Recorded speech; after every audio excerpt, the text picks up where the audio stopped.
Daripada situlah kita dah boleh standby sama ada kita nak jual atau kita nak beli.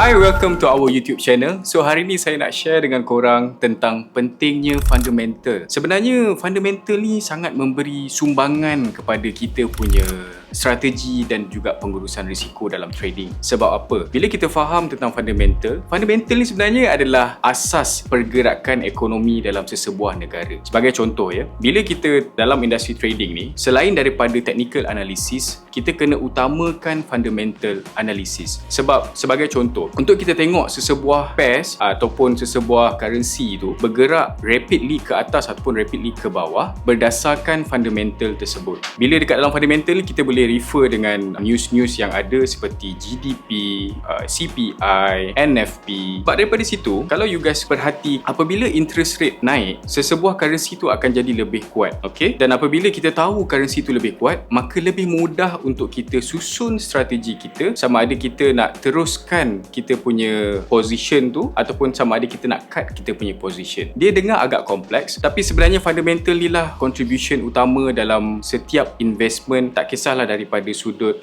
aset digital ke seperti cryptocurrency, stock market dan especially forex industry. Dan antara cara macam mana korang boleh simplifykan fundamental ni ke dalam korang punya technical analysis dengan lihat dekat mana news-news yang akan ada. Macam contoh dekat Forex Factory kan. So dekat dalam Forex Factory kita pun dah boleh tengok untuk sesebuah currency tu seperti USD, bulan ni diorang dah forecast dah interest rate akan jadi seperti ini. Daripada situlah kita dah boleh standby sama ada kita nak jual atau kita nak beli. So tak adalah kita nak hari ni nak jual, hari ni nak beli dalam masa yang sama. So kita boleh fokuskan, kita boleh kecilkan kita punya fokus dalam trading supaya kita boleh maximizekan kita punya profit. Jadi sebab tu sangat-sangat penting kita faham fundamental ni. Dan saya bagi satu contoh yang lain ya. Macam last year, apabila Donald Trump naik sebagai Presiden Amerika Syarikat, apa yang berlaku kepada cryptocurrency? So cryptocurrency naik. So itu antara reason kenapa fundamental analysis sangat-sangat penting. Untuk trader-trader yang dah tahu tentang fundamental analysis ni, of course diorang tengah maximize diorang punya profit disebabkan fundamental yang berlaku di US. Dan apabila you guys dapat maximizekan you guys punya kefahaman dalam fundamental, so daripada situlah you guys boleh kategorikan you guys punya strategi, sama ada hari ni you guys nak beli sahaja